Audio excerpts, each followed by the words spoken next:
Okay. Hey all. So we have, I think, some updates, and but the main thing was that we followed up according to plan, and we got all the open PRs merged. Of course, on the other hand, we opened some technical gaps because we didn't want to lose track of things that we detected during the reviews or testing. So there are a bunch of open issues, so we can go over that. But let's start before that with just the updates. So Nimrod, do you want to give any update with 5.6, maybe 5.7 as well, if you want? Sure. So 5.7, I don't have any update right now, but 5.6, so we got a few extra days, like I wrote in the Slack channel.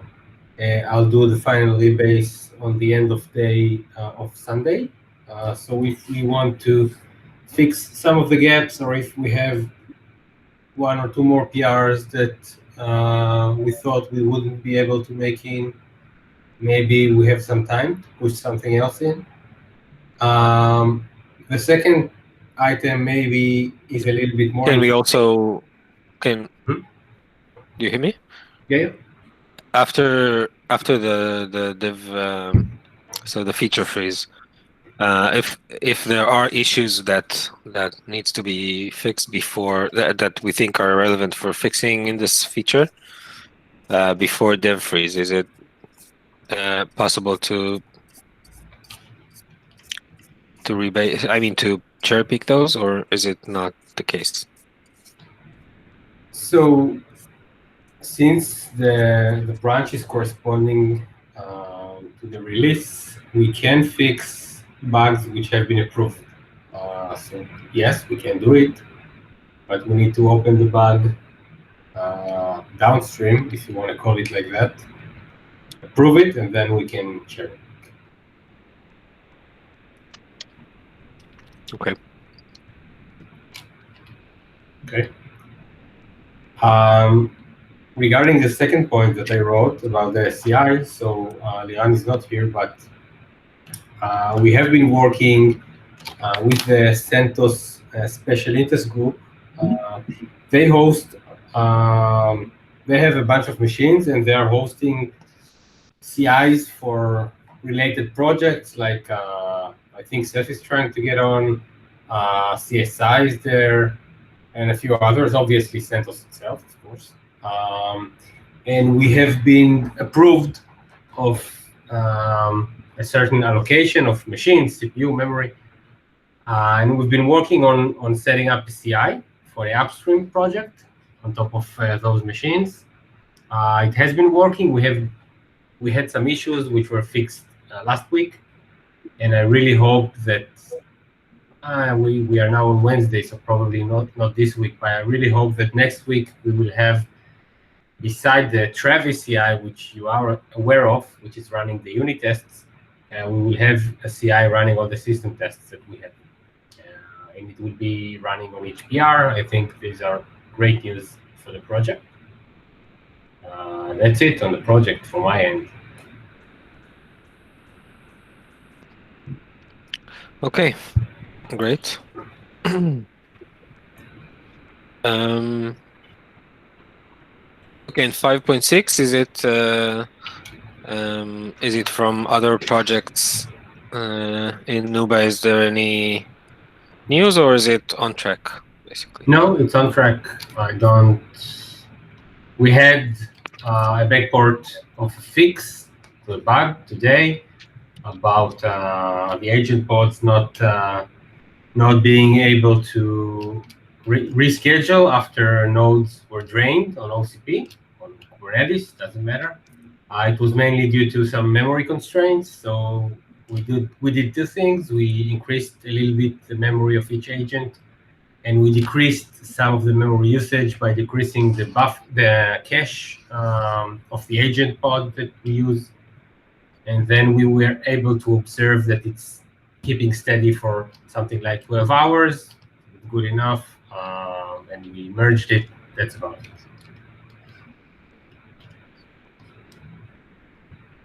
Okay. Cool. Okay, thanks. Girish, do you want to update on anything on your team? Mathieu? I don't know Yeah, I if can give an these update. the folks are there. Yeah. Yeah, I mean, there isn't anything in particular besides the fact that so Paul has been looking into the metrics framework, but I think is kind of I was hoping that we could sync up on that so that we get the things that we need to make progress on the metrics framework, because I know that there is a bunch of things on the NooBaa side that need to be done, or at least discussed. And then for Sanjeev, I know he couldn't make it today, but he's been fixing issues with the unit test. Yeah, that's it's pretty much. Yeah, he opened that as an issue. Yeah, right? He opened an issue, and but he also wanted to potentially run NooBaa caching in Minikube to do some testing and kick the tires a little bit, but that's it for now. And then I've been working on the ACLs. Mm-hmm. So yeah, if we could get help with the metrics, I think would be good, so we can make progress on that. We can discuss maybe later, or if Paul wants to chime in and say something, it's also feel free. Yeah, sure.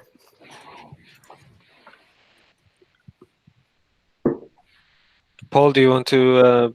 I don't. To start the topic. Yeah. So Nimrod already replied to me. Gave me an update. The basically what we need is the capability to support timing related metrics, right? So that capability has been developed. I don't know who, but Nimrod gave me updates. Says hopefully it'll be ready by this week, right? So that's Yeah, so I'll update and I'll tell you who. So we have a hot PR about sending the Prometheus metrics from the endpoint, which is work in progress. So yeah, that's what you're waiting for, and I know that I said it would be this week, but we had some bugs needed to fix, and it was in a higher priority, so I'm sorry. I really hope that next week we'll be able to push it. Yeah, that's fine. Just a second, Ohad here. What kind of metrics are we talking about? Because the PR that I'm making is only exposes Node.js metrics. That's fine, but you are creating the ability to send metrics to the from the endpoints, and then we can put more metrics on top of that. Yeah, of course. Yeah, I think if we use Prometheus, right, then it will. I think it will have what we want.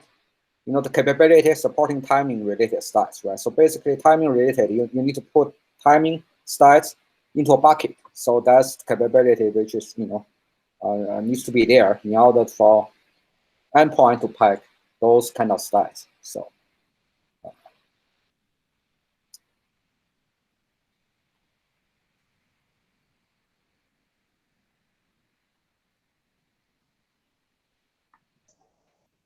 For just a second. For this kind of work, we are already sending all the information from our endpoints to our core. We are not exposing everything, but I think exposing them, it's a little bit of work. I know that you are tried to use what we have currently, but what we gather and what we expose, it's totally different. Because we are sending all the information, and we are gathering the information in a continuous matters on our endpoints. Maybe you can you can say a few words on what your enhancement, and then also it will be useful for the rest of us trying to figure out how this connects. Okay, I can do that. So let's split it into two. The PR that I'm doing right now, just allowing every process we have, which includes the endpoints, to expose metrics that will be scrapped by Prometheus, where what we will expose with my PR are basically Node.js, which are the default metrics. This will help us to measure and validate things like memory usage or CPU usage and stuff like that. But it shouldn't be very complicated to add custom metrics to this after we have this infrastructure. But regarding metrics that relates to throughput, bucket usage, how much we write, how much we read, we already collect all of that inside our endpoints. And we are sending it periodically to the core, and we save everything inside our databases. And the let me jump in here. Sorry, Guy? Yeah. Let me jump in, Rod. So let me jump in and explain what's the difference. So we discussed metrics when we started the caching project, and I think at that point you were not in the discussion, so maybe we didn't have a chance to describe it. But maybe we did. Let me know. So what we need is collections of, instead of just aggregates, we need some ways of reporting the actual metrics, the actual measurements, right? So latencies. Guy, but we are doing that. This is exactly what I'm trying to say. The aggregate is on the query side, not on what we collect. We collect everything. The aggregates are made on the query side. The API that we defined on top of the data is aggregating. No, had we save for a certain time window on the endpoint, and then we send. Then we do another aggregation. But we also aggregate. We don't send on each. It's also right. It's aggregating in memory, and what Ohad is saying, I think, means, well, you could aggregate just by pushing to an array. That's another aggregation. But Ohad, this is not how these metrics work, right? This is not how these collections work. I remember just a second. I remember it differently because I was the last one to touch it. But I will, before we continue the discussion, I will recheck it. Maybe I remember it. Okay. So first of all, I'll tell you what to focus on. So get a specific metric that we can discuss, because I think the point about all of this is the difference between metrics which need to keep track of individual measurements such as latencies, right? Versus things which are naturally an aggregate, such as total bytes or bandwidth, things like that. Okay. I will check, and I will be back with an answer. Just give us an example of one that you see that might be relevant. We can it will answer back. Okay, so this is. It will take me a couple of minutes. Right. I mean, just let's. So let's put it right here. I'm editing the meeting notes, and I'm putting here a comment asking you to. I don't know if I can ask you in this talk, but I'll see. I'll just follow up here. So follow up with example metric that is being written to. I forgot the name. Is it stats store or endpoint reports? Which one are we talking about? Endpoint stats store. I think that's the name. Okay. Something like that,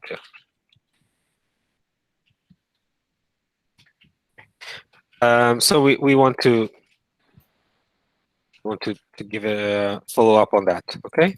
And just see that we can continue the discussion and know what we are expecting with this PR to achieve. So I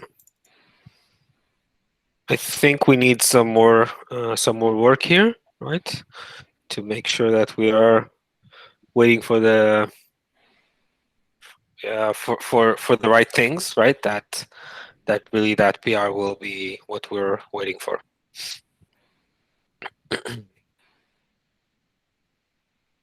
Okay.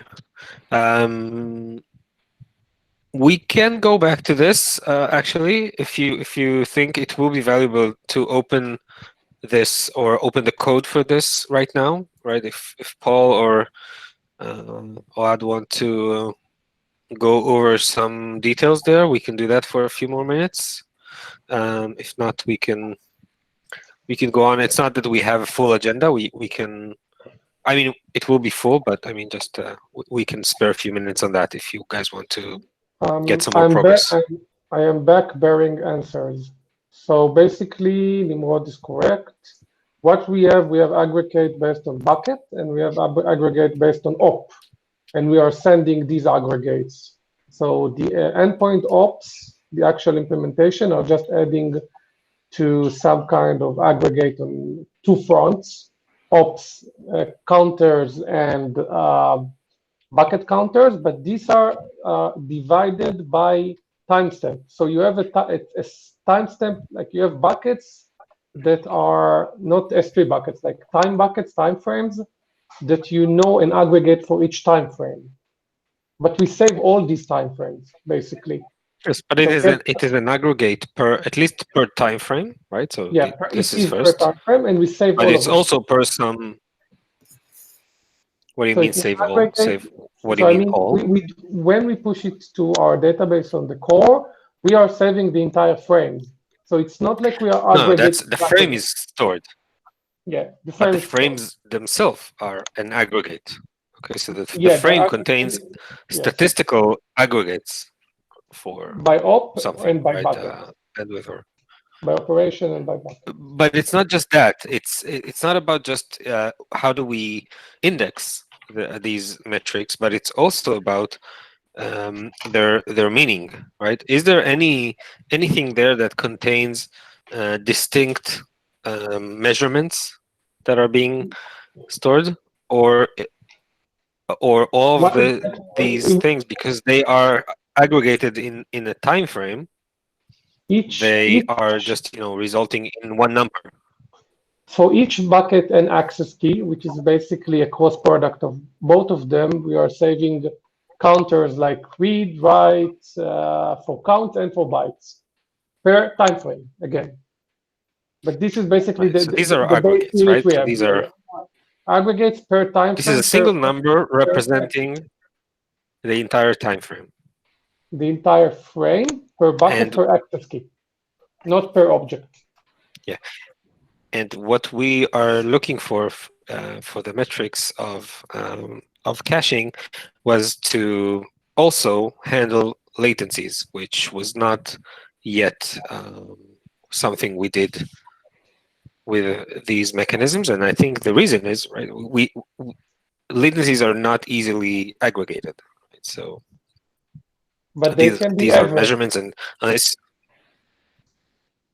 average. Yeah, average is the worst aggregation probably, right? So you can take minimum, maximum, and average. These are easy aggregates, right? These are the classic aggregates that you can take. Yeah. No, median you can't aggregate median without all the points.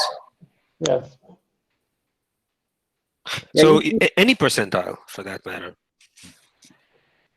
unless it's the 0 percentile or the 100.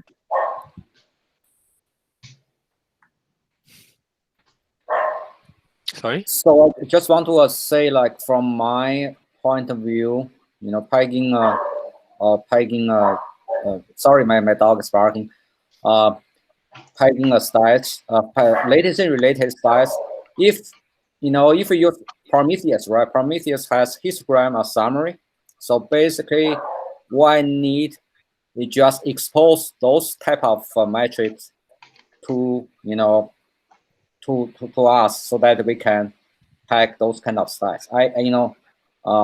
That's just one way think about supporting that.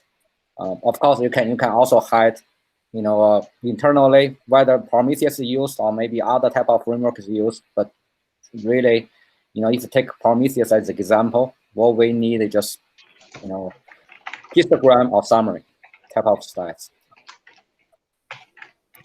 Yeah, but this is still, I mean, histogram is still something that requires you to keep all the measurements. Yeah.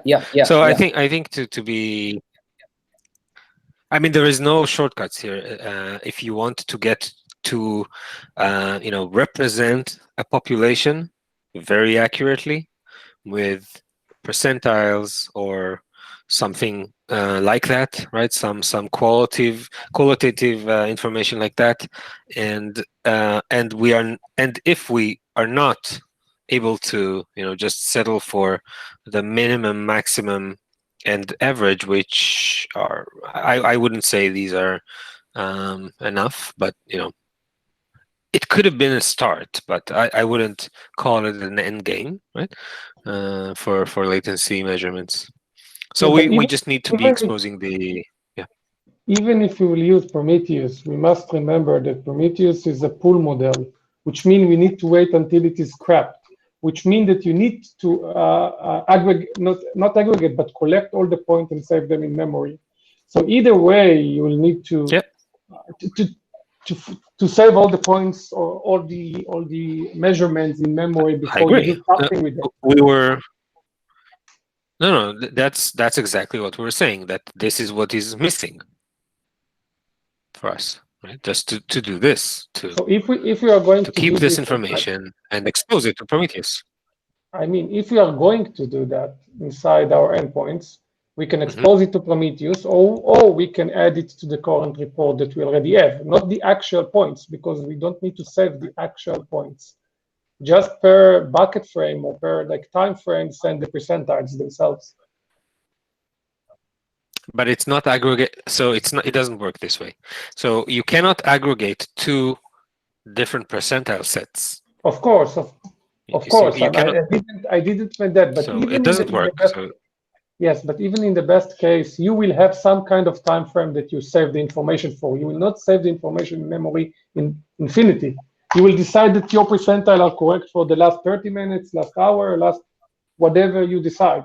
You cannot save all the points forever. But Prometheus saves, once it's scraped, it's saved in Prometheus. So you don't need to save forever. Yeah, it pulls from us and we discard. The point is that we are exposing it to a time series database like Prometheus, right? So that all this information goes into the right data structure, basically, for the work. Yeah, this is. I'm not saying that we the point. If you expose the actual measurement and not the percentiles to Prometheus. I don't know about the bandwidth to Prometheus regarding that, because this is going to be a lot of information. Not even bandwidth, even somewhere Prometheus saved. So we will limit. I mean, we will have limits, but the difference is that now we don't have the feature. Now, having limits is okay. Having restrictions for how much the feature works, that's fine. But now we don't have anything, right? And I think we can have quite a lot of measurements in memory before we actually need to drop anything or flush anything. I don't know if we have a chance to ask Prometheus to scrape it or anything like that. But anyway, still, we can always decide to drop out measurements. This is not ideal, but it's possible to design some edge cases that will not be completely persistent in measurements. Okay, so in any case, we need to wait for the Prometheus PR, or the metrics exposing PR to be merged before we start this kind of work. And okay, so and this will do what by having this? This will. What will we have? We will have a port basically that exposes Prometheus metrics for scraping, and in OCS specifically, we'll have also configuration that instruct Prometheus to scrape this place, this endpoint, let's call it. But currently, will that only Node.js metrics, which are the default metrics. It's changeable. We can add later any kind of metric that we want. Okay, and the point is that Prometheus will know all the pods that are running for the endpoints and will scrape all of them? Yes, Prometheus. in this PR, basically it's an operator PR, so there's two different PRs, but we will configure Prometheus to scrape all the endpoints, which are basically one endpoint, Prometheus scraping endpoint per NooBaa endpoint, and one endpoint per each of the other processes. But I don't think this is very important to the discussion right now. Okay. No, just to understand that all endpoints will be scraped as pods, right? Every pod will be even individually by Prometheus. Yes, even ones that are auto-scaled, which means that they come up and down. Yeah. Okay. Okay, and then Paul, what we're saying on top of that is that we will have some memory structure to hold these measurements, and whenever Prometheus is scraping it, we will expose these and discard, essentially, right? Yeah. Okay. Okay. Is there anything else to mention here? Somebody wants to say something about this? We can, in order to collect the information, we can leverage the existing report we have just to keep the data alive until the scraping. So if I don't know who is going to implement it basically, but I can help with that when the time will come. So we will ask for your review, probably, right? Okay. Okay. Okay. Okay. So let's. Paul, is that okay? Can we take it offline? Sure. Yeah. Yeah. Once there's progress, right?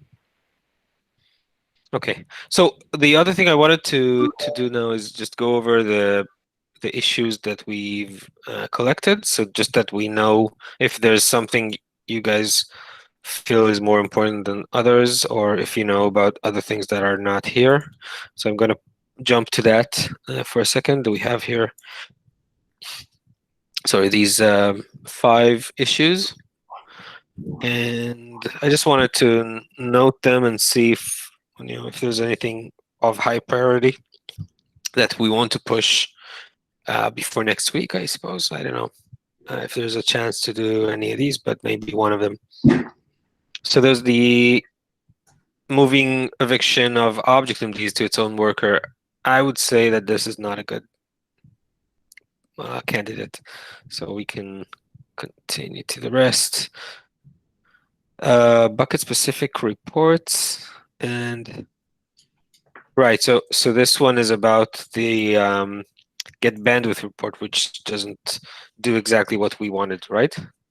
And Sanjeev is not here to explain about it, but I think this one is more affecting what the functionality in this case, right? So we are not, if I understand how this works, we are not getting the proper behavior of what we wanted with this calculation. So I think this might be a good candidate to look at before that version closes. What do you think, Nimrod? Do you think this one is an option? In the time we have left, I would say that if it's in progress and we have something, then it's doable. If it's starting from scratch, then probably no. No, but let's say this. This is probably the same issue that exists with tiering, right? Okay, yeah. So this is not something specific to caching. Mm-hmm. This is the same logic that exists there. I mean, Sanjeev was just testing it and added a bunch more tests and a bunch more cases where he saw how this behaves. And what he saw was he documented right here, but essentially he's saying that this metric that we are using to calculate the time to fill of this tier is not reactive enough, right? So it's not giving any feedback to the worker when there is a pressure, right? So that's, I think, the point here. So I think it might also be relevant for features of this version as well, and you can take it maybe in until dev freeze. Let's think later on about what we can. Yeah, specifically about what we can and can't do. Okay, so can you take a look at this one? Again, no, but I mean, first of all, we need to see what's the case, right? How sure. It can be ready within an hour if we know what to do, right? The question is if we understand the priority mostly, right? So the question for you, I guess, is if you can give it a priority based on the 5.6 version. We can invest and how it a few affects hours it, right? We can invest a few hours in taking a look. I'm not optimistic as you about us making it till Sunday. So wait. So let's separate. First of all, I think we need to say, is this a high priority for the 5.6 version? That's it. I mean, just to understand if this represents a problem for the the supported configurations of the version. Okay. Okay. And then we can say, what are we trying to do with it, right? Because if it is high priority in any case for the version, we can fix it even later on before dev freeze. We can discuss about it. Sure. Okay. So let me just put this one. Yeah. So this one I think we should discuss. Let's see the other ones. Okay, closing. So now it's a verify consistency when mixing. Yeah, so this is a theoretical one. I'm not really sure that I have a real case. I opened it as a follow-up on Paul's PR, which I wasn't sure if it covers all cases. So I would put it aside. Cache control, I think it's a big thing. That's not something we want to tackle now. And the last one might be something interesting, which is that small objects are not getting cached, right? So that's not too good. So that might be a good candidate for. That may not be an issue. Yeah. Basically, we actually read inline, right? By default, the inline objects will have an inline range size is 4K, right? So do you consider that as a cache because you already read back, so that's a scenario. It's not, the data, the first range of data, if object small, is not stored by cache, but somehow stored or cached. I see what happened. I see. So the inline range did not get cached. That was the problem. Right. So so we got the inline range, but I see. Okay, but that's actually something very. It could be very easy as well, right? So anyway, I think that might be a good candidate as well. So I'm not sure, but I think it's easy enough, and the effect is not drastic, but it's best if we can get rid of the same one. 1 second. Okay, yeah, 50. Okay, so I've put these two issues to consider for 5.6, and I think we want. So we'll see if we can split it somehow. Okay. So I'll send some suggestion later on. I'm not sure. I mean, if I think first of all we just need to understand if these are we can make it, right? And if these are good priorities. If it is, maybe we can split the work so that we get both of them fixed. Okay, that's good. That's the status. Okay, anything else you guys want to mention about the project, the caching project? Any issues, any plans? Yeah. Just want to understand the process. So when we have the freeze, right? So then some downstream team will be testing that, right? So when will we expect issues coming in? Is that anytime from now, or maybe 2 weeks after, or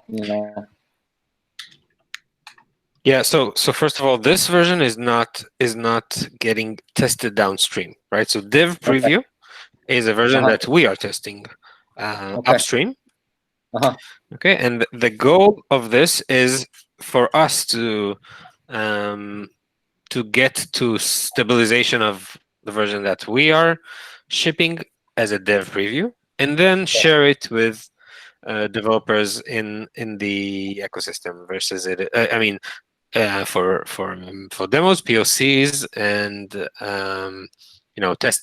testing, initial testing, right? So I hope that if we have it stable enough in a month or so from now, and we can start sharing it with data and AI teams and performance teams, then maybe they will have a head start, right? And they can give us issues quicker. But for their planning, there is no plan to push that before the version gets out. Okay. So it will happen essentially after the version gets out, in preparation for the next one, at least. So that's where I think we are.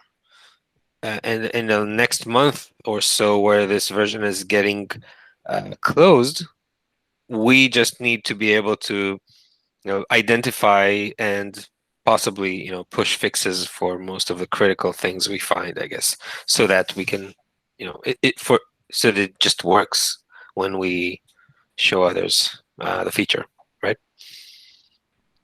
Yep.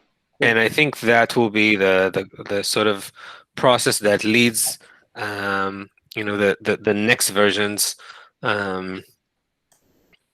process to tech preview. And tech preview just means that there is testing.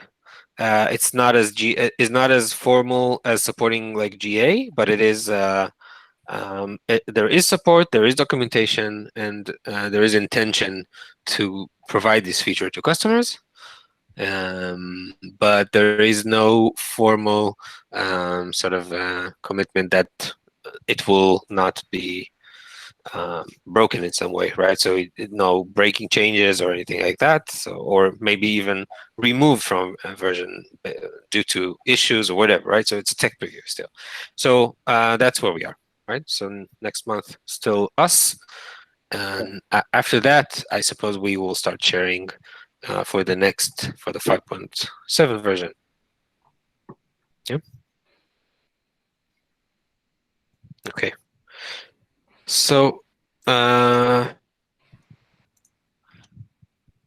last thing I wanted to cover is just to go over a few future directions, and the reason I'm bringing this up is, first of all, because I think it's interesting to think about these directions, and I think we've taken a stab at this feature and it's great, but I do want to keep our minds like having these directions live in our heads about what can be done or which directions are aligned to our strategy of increasing functionality in the namespaces and other policy modes. So it's still partial here. I'm just sharing with you ideas, but these are things that we've been hearing about from people mentioning these from Red Hat, IBM, and otherwise people interested in the technology. So first of all, there's the caching write back. That's clearly something we've been looking at and thinking about, but it's not yet included in this work. So that's a natural evolution of what we're doing. Other than that, there's the file system namespace, which is basically to, instead of putting a namespace on top of an object bucket or another bucket, this is putting a namespace on top of a file system, a shared file system, so that we can involve. So that will be just like namespace S3, namespace blob. It will be a namespace file system, which will represent objects as files and vice versa. And the interesting thing about it is that it will allow us to mix file system in namespace cases. So we could do, for example, caching, but I'm not sure if it's a good use case, but migration, which is the next one, or merge, which is something we already have, right? So things like that will suddenly be available also for legacy file system protocols, which are not object protocols. I mean, legacy in the sense that these are not object protocols like we are exposing, and we need to connect to have a connector to. So I think that's the point. Another point about file systems is that this is still one of the high performance computing protocols, which is more popular still. So for these cases, file systems are still being used in many cases. So that's another case where it might be interesting to provide an object endpoint for these sort of data sets in the file system. Yeah, and the things that happened there is I started that. I have a link here somewhere to the PR, but I didn't complete it. It's still pending, and there's a few changes I need to commit. But there's interesting things there, and I shared Ohad a little bit with the process that I did for performance testing. But it's pretty. So the point about namespace in general is that when we are not about going into any central metadata or anything like that, then we are not, we are completely sharded, right? So share nothing sort of endpoints, which can operate almost independently. I mean, practically independently, and they can be scaled up and out as much as needed. So we had a chance to test it, and we had a very good result as well. So we can see that it is very scalable, right? As just being something that is not just on paper, but also running scalably, and also providing very high throughputs. So gigabytes per second throughputs can be achieved. And there are optimizations, and actually one of the optimizations that we found using some very neat flame graphs, if you know that term. I might be able to show you in a second one example. But what I could see from there, and Ohad was with me on that process a little bit, and we could see that there is a lot of garbage collection working in these cases, and we try to figure out why. And actually, I did find that it was these buffers, and so buffers from that were being created and then written, right? So we read from files and write to a network, right, or vice versa. So buffers essentially get from one connection, or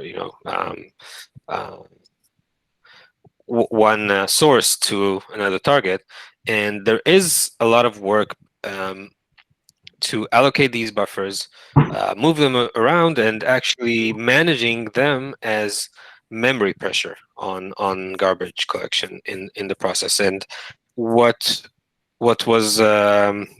I managed to do in a small environment was to prove that I can add buffer pooling that essentially almost eliminates all garbage collection work in this very specific workflow of reading from a file, writing to a network. Of course, there's still garbage, and I'm not saying no, but but I mean, there is much less. The time span of the garbage is much lower. So even if there is garbage in the processes, it's being collected very immediately, and the buffers, which are the big chunk of memory, are being pulled and never really getting released into that. So they get they very quickly become like old memory, and it's being a hassle for the garbage collection just to look at that at some points, I suppose. But it's not as if you actually need to expire those all the time. So that's actually interesting. It's been an interesting ride. I'm happy to hear that our solution actually worked.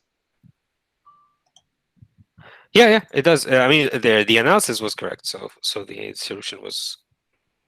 So what type of also file system you support? NFS or SMB or both? So we don't care. It can be whatever. It just needs to be mounted into the pod, the endpoint pods, right? Oh, and for shared. Okay. Yeah, I mean, so Kubernetes is doing all mounts anyhow. So what we were just doing is using a PVC basically, and PVC of type read write shared can be mounted by any number of pods. Yeah. Okay, so what you just need is a single PVC and PV, and then you mount it from all of the endpoints. Okay. So that's so the management of it is there is some more work to get the management APIs for it, right? To set it up and update the endpoints to mount the needed pods, because it's actually a mount operation, right? And but other than this, it's like the code itself is pretty similar to what we did. Like, we take a namespace, we implement the operations, we mock wherever is needed. We use temporary objects where needed, right? So a multi-part upload, for example, with files does not look the same as writing to files, because it's different protocol. So we need to do something about it. So it's an interesting implementation. It's not complete, right? So it's a POC at this point, but I think the proof is that it is working okay. It is performant, and we also have a sort of a list of gaps that we know that are interesting for this, or interesting to be closed on top of the POC. Things like adding support for versioning or ACLs, and in general just being able to run more of the S3 spec, and not failing, because the file system is capable of applying a lot of operations, even if it's not a standard way, but still you could represent the information about the operation if it's tagging or anything like that. So it's possible to set the information somewhere now. I don't think file systems that are exposing as S3 would really want to give up on information from the protocol this way. So I think it makes sense to add more support. So one object, one file. One object, one file. Also, you maintain a directory structure back into file system. Is that right? Yes. Okay. Yes. Right. So basically, if the path is A/B/C, you're going to create a directory ABC, then object. Yeah. So just create the directories for that. I mean, there's pitfalls in everything. Of course, I mean, I'm not saying it's free of having no compatibility issues with S3. I'm sure there are, but I think also that in these cases there's always trade-offs, right? So you always take some consideration, saying, well, I prefer to be less compatible, but have some more functionality like that, or things like that. And one of the leaders there is Minio, which is doing a great work in the space of exposing file systems as objects, and I think we've seen them doing a lot of good work there as well. But I think also this implementation, which is pretty simple, right? So it's not for us to implement a namespace like that. There is some work, of course, but it's not reinventing everything we do. So it is a good progress for the project, and I think it's a good policy option that we would have. Yeah. I wanted to show you just an example because I have some interesting graphs of this. Let me see if I can show you. I don't know if this is the best example, if you can even see that. This is a flame graph. This is the record. This has been recorded on a node running the endpoints. In this case, it was a single node. It was recorded with the Linux perf tool, and you can see different things running here. Most of it, you can see the breakdown of how much we had to work in the kernel, specifically on read versus write. So reading from file system, writing to socket. And there are much more things that we're doing here which are not necessarily needed, right? Which is actually this 30% almost CPU work here, which was what we identified as handling the buffer garbage. So this is what I was trying to eliminate. So that's just a nice tool that was at least showing the picture pretty easily, so that we can focus on. You can see here the concurrent marking, the works of V8 being working on the mark and sweep, and there's more information.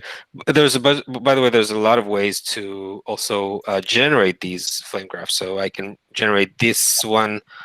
This one is one example, but I also have another example with a reverse one.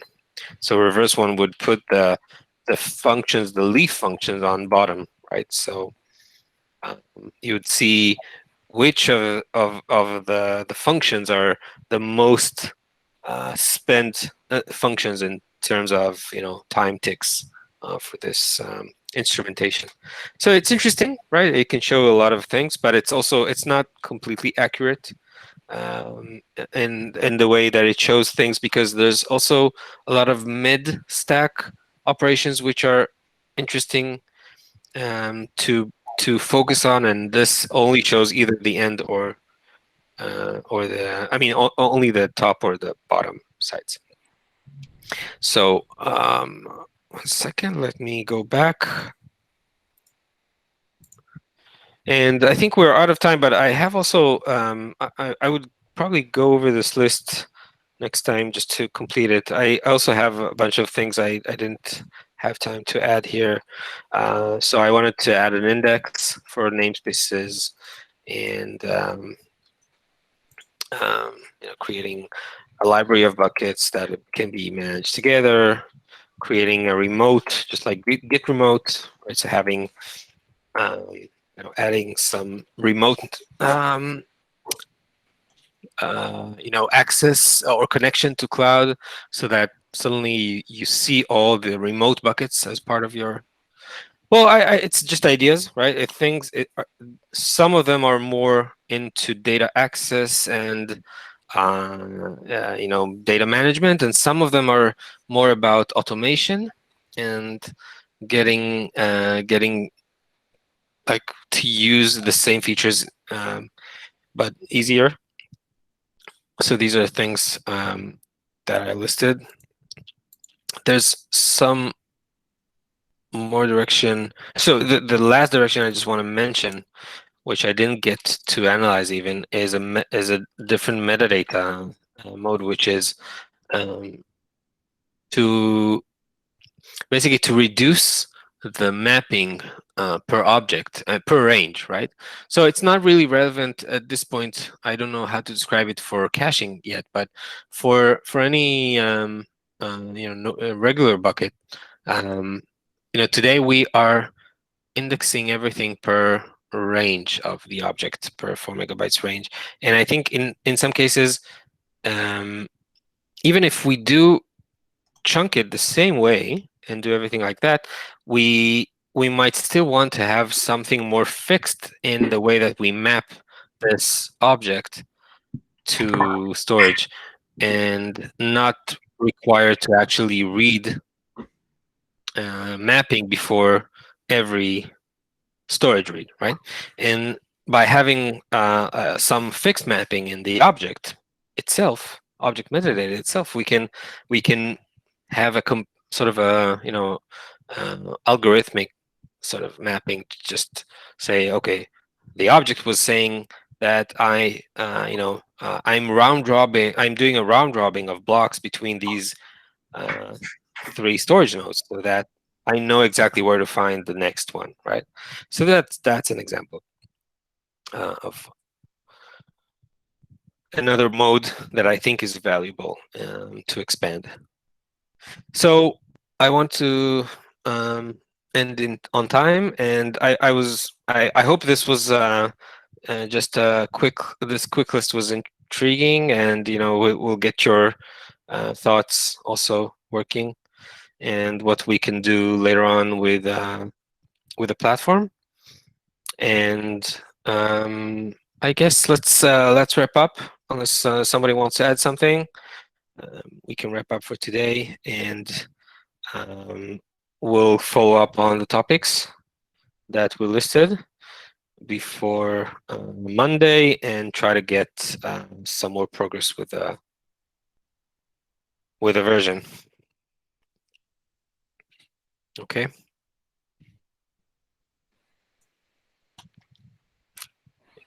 Yeah, sounds good. Right. Okay, guys. Let me know if you have anything to discuss. Okay. Bye, everyone. See you soon. Bye-bye. Bye, everyone. Guys.